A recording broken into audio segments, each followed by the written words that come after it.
सभी को नमस्कार। आज हम कक्षा 9वीं और 10वीं के बच्चों के लिए यह जानने का प्रयास करेंगे कि उन्हें इतिहास क्यों पढ़ना चाहिए। हमारे इस टॉपिक के मेन पॉइंट्स या मुख्य बिंदु इस प्रकार हैं। पहला, इतिहास के बारे में हमारी सोच क्या है। दूसरा, इतिहास के बारे में अक्सर कहे या पूछे जाने वाले प्रश्न कौन कौन से हैं। तीसरा, इतिहास क्या है, अर्थात व्हाट इज़ हिस्ट्री। चौथा मुख्य बिंदु है, हमें इतिहास क्यों पढ़ना चाहिए, जो हमारे इस टॉपिक का सबसे अहम बिंदु है। और पांचवा बिंदु है, क्या इतिहास वास्तव में हमें बोर करता है। तो आइए एक एक करके इन सभी मेन पॉइंट्स का हम विस्तार से अध्ययन करते हैं। हमारा पहला मुख्य बिंदु है, इतिहास के बारे में हमारी सोच क्या है। अक्सर हम लोगों से सुनते रहते हैं कि इतिहास एक बोरिंग सब्जेक्ट है, अर्थात इसमें हम ऐसा कुछ महसूस नहीं करते हैं जिसको पढ़ कर के ना हम एक्साइटेड फील कर सके या हम उसको एंटरटेन कर सकें। लोग अक्सर ये कहते सुनते रहते हैं कि इतिहास में ऐसा क्या है जिसको हम अध्ययन करें, ये बहुत ही बोरिंग सब्जेक्ट है। और बच्चे अक्सर शिकायत करते रहते हैं कि इसमें हमारे पढ़ने लायक, देखने लायक, सुनने लायक कुछ नहीं है, इसलिए ये हमें बोर करता रहता है। अक्सर इस प्रकार की बोरियत हमें इतिहास की कक्षाओं में देखने को मिलती है।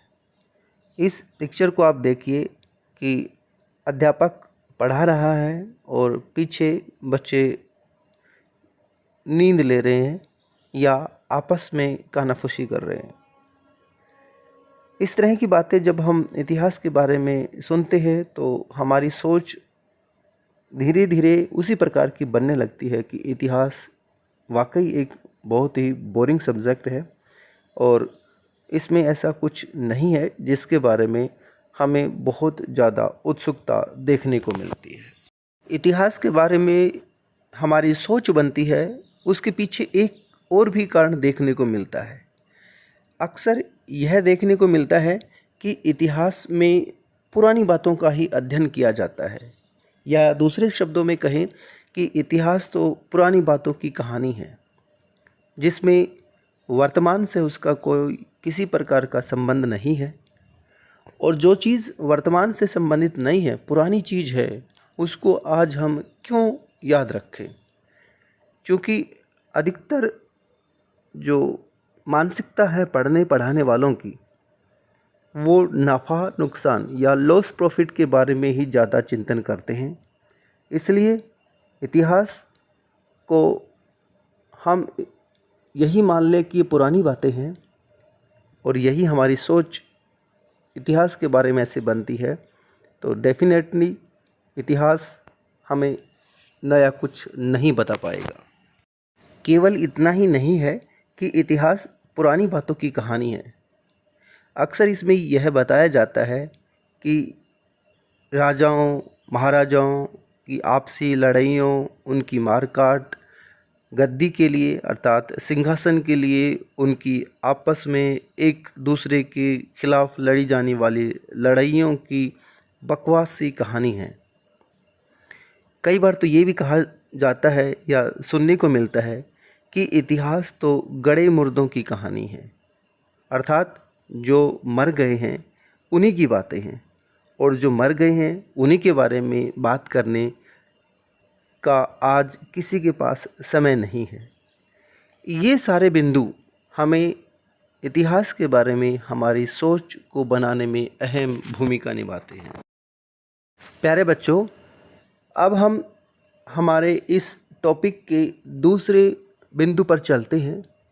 हमारा दूसरा बिंदु है, इतिहास के बारे में अक्सर पूछे जाने वाले प्रश्न कौन कौन से हैं।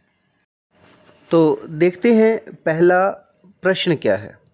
पहला प्रश्न है, आज इतिहास को पढ़ने का फ़ायदा क्या है। दूसरा प्रश्न है, आज विज्ञान का ज़माना है तो हमें पुरानी बातें क्यों पढ़नी चाहिए।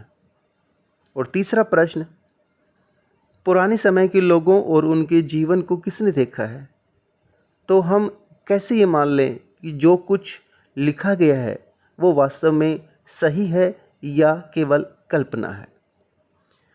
इन 3 प्रश्नों को विस्तार से जानने का प्रयास करते हैं कि वाकई ये 3 प्रश्न कितने प्रासंगिक हैं।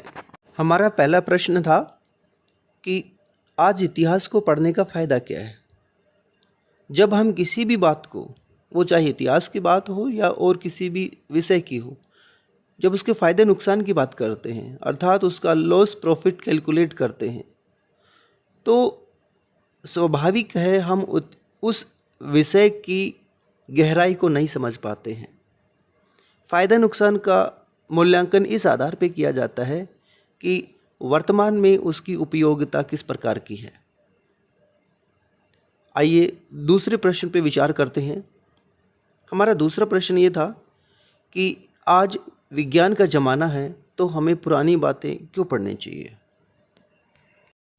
अक्सर हमारे पेरेंट्स, हमारे नॉन्स अर्थात रिश्तेदार या हमारे दोस्त जब ये कहते हैं कि आज विज्ञान का ज़माना है, हर कोई विज्ञान पढ़ रहा है, जहाँ ज़्यादा से ज़्यादा नौकरियों की उम्मीद है या ज़्यादा से ज़्यादा महत्व दिया जाता है, तो ऐसे में इतिहास पढ़ने का फ़ायदा क्या है, तो इतिहास हम क्यों पढ़ें।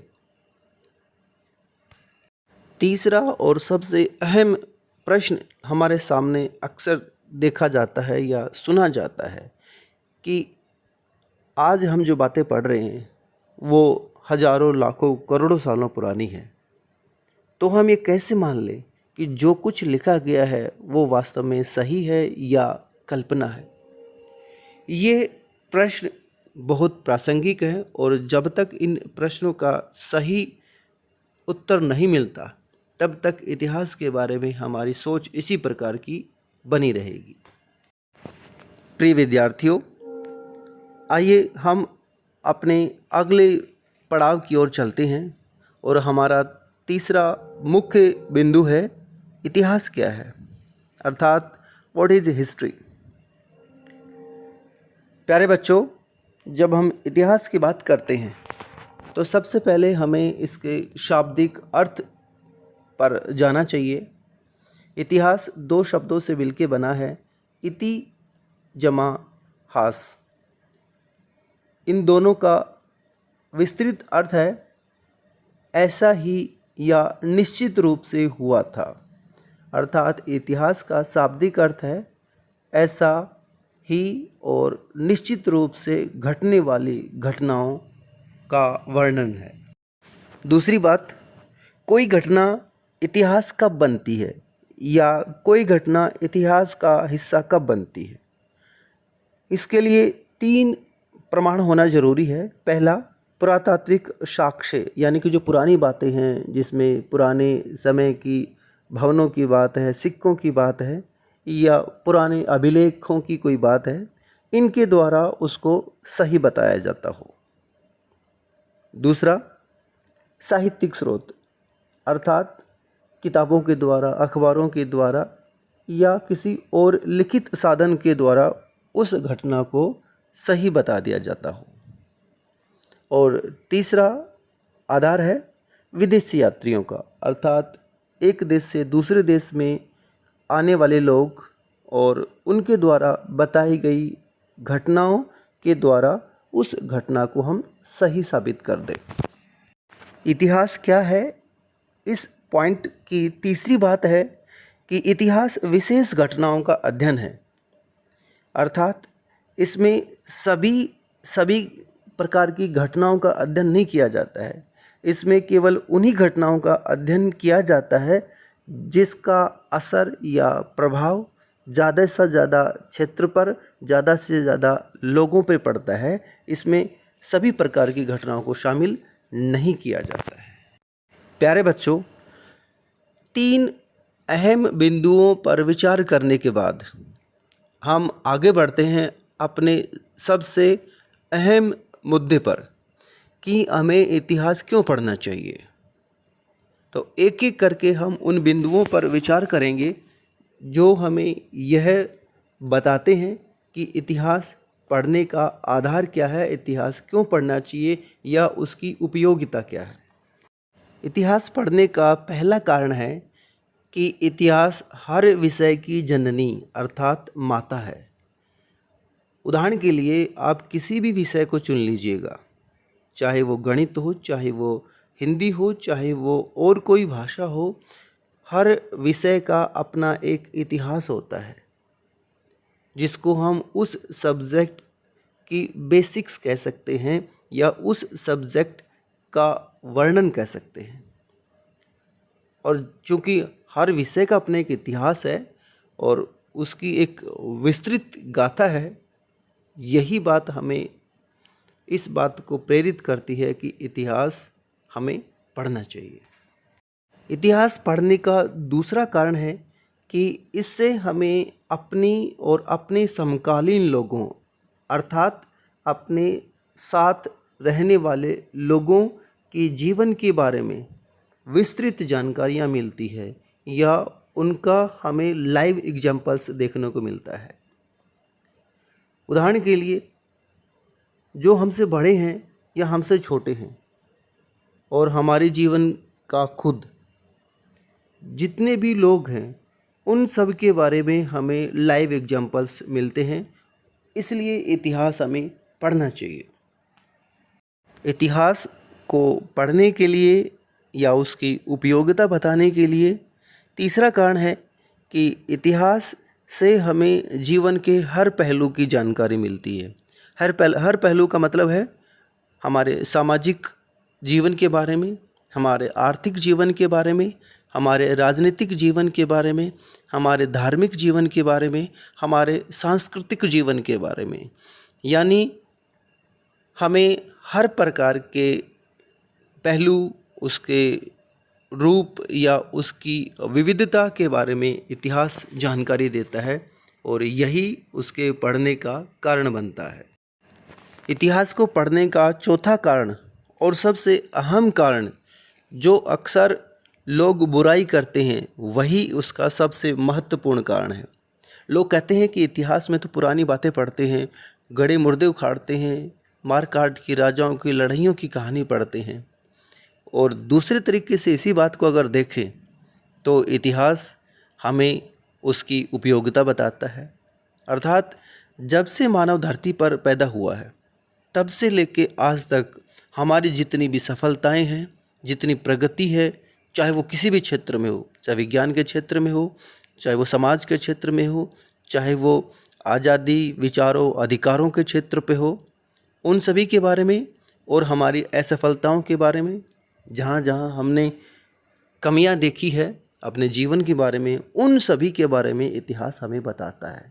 यानी कि इतिहास हमारे अनुभवों का, हमारे ज्ञान का एक विस्तृत खजाना है, जिसको जितना ज़्यादा हम जानने का प्रयास करते हैं उतनी ही विस्तृत जानकारियाँ हमें मिलती जाती हैं और यही जानकारियाँ, यही उसका ज्ञान का भंडार हमें इतिहास को पढ़ने के लिए प्रेरित करता रहता है। प्यारे बच्चों, अब हम इस टॉपिक का अंतिम पड़ाव या अंतिम भाग पर विचार करते हैं कि क्या इतिहास हमें बोर करता है। जो प्रश्न हमने आरंभ में उठाया था उस प्रश्न का उत्तर जानने का प्रयास करते हैं। हमारा पहला प्रश्न था कि इतिहास हमें बोर करता है। बिल्कुल करता है, अगर उसके पढ़ने का तरीका सही नहीं है तो।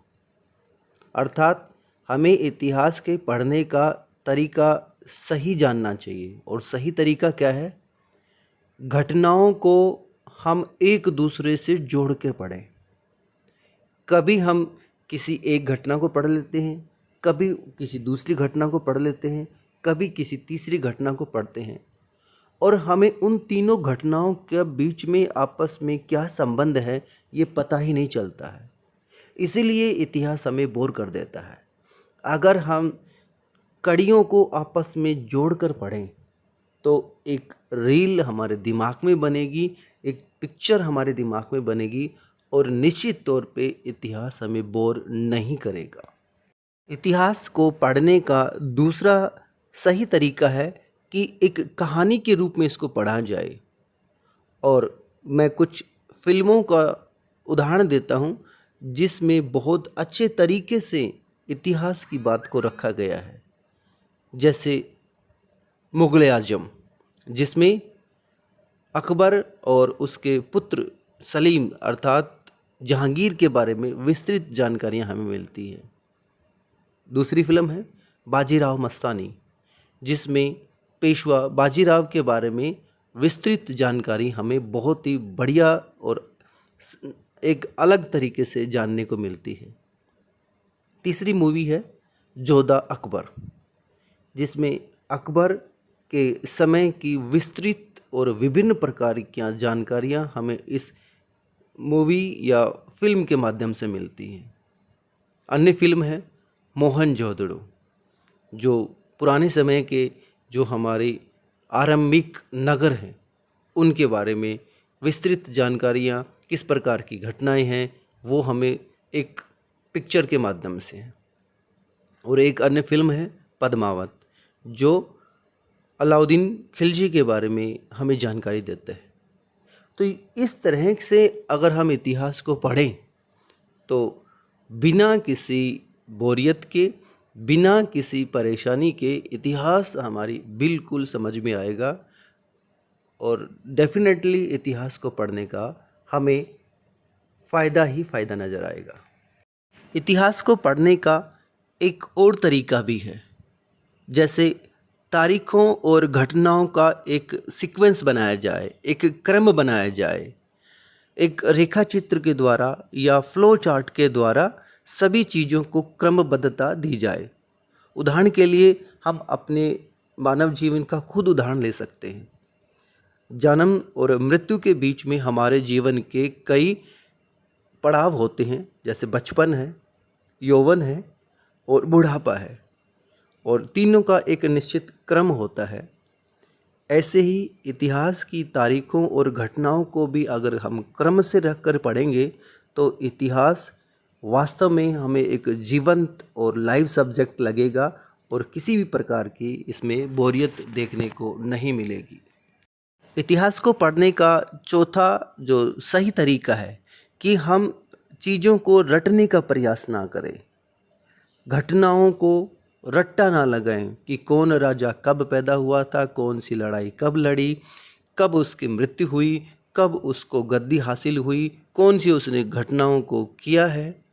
इस तरह से चीज़ को रटने की बजाय अगर हम समझने का प्रयास करें कि कोई चीज़ क्यों हुई, उसकी कारण क्या है, किन किन बातों ने उन घटनाओं को प्रभावित किया है और उन घटनाओं का असर किस प्रकार से रहा है और कैसे एक घटना दूसरी घटना को आपस में कनेक्ट करती है, जोड़ती है। अगर इस तरह से हम चीज़ों को समझने का प्रयास करें तो इतिहास निश्चित रूप से हमें बोर नहीं करेगा और इतिहास के बारे में जो प्रश्न हमारे दिमाग में घूमते रहते हैं वो एक सही दिशा में ही होंगे, उसकी नेगेटिविटी हमें देखने को नहीं मिलेगी। अगला जो कारण इतिहास को पढ़ने का है वो केवल एग्ज़ाम या मार्क्स या अंक को ध्यान में रखकर नहीं पढ़ना चाहिए, बल्कि इतिहास सीखने के लिए पढ़ना चाहिए। यहाँ पर 3 इडियट फिल्म का डायलॉग बिल्कुल उपयुक्त लगता है कि हमें सक्सेस के पीछे नहीं भागना चाहिए, एक्सीलेंस यानी कि हम बेस्ट कैसे दे सकते हैं उस पे फोकस करना चाहिए। अगर हम एक्सीलेंसी पे फोकस करेंगे तो सक्सेस तो अपने आप झक मार के हमारे पीछे पीछे आएगी। इतिहास को पढ़ने का एक अन्य कारण है कि इतिहास से हमें बहुत से सबक मिलते हैं, अर्थात अतीत में जिन घटनाओं से समाज का नुकसान हुआ है उन घटनाओं को दोहराना नहीं चाहिए और जिन घटनाओं ने हमें तरक्की की है, आगे बढ़ने में मदद की है, उन घटनाओं को हमें ज़्यादा से ज़्यादा पढ़ना चाहिए, उसको समझना चाहिए। और यही इतिहास की उपयोगिता है, यही उसकी समझ है। तो उम्मीद है इतिहास के बारे में हमारी एक नई सोच, एक नया विचार आपके मन में ज़रूर पैदा हुआ होगा। आप सभी का बहुत बहुत धन्यवाद।